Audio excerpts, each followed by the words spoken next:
How to connect PayPal to Shopify store. Learn how to integrate PayPal on your Shopify store, so let's begin. Step 1. Once logged into your Shopify dashboard, click Settings from the left menu. Step 2. Click on Payments.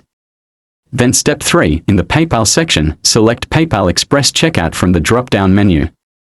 Step 4. Click Activate. The next is Step 5. You'll be redirected to a PayPal page. Log in with your email address and password. The next step is Step 6. Click Grant Permission. Then lastly, Step 7. You'll be redirected to the Shopify admin tool. Click Save and you're all set. If you're wondering how it works, then let me answer it. On checkout, your customers will be asked to log in or enter their payment information. Once the payment is complete, they'll be redirected back to your site.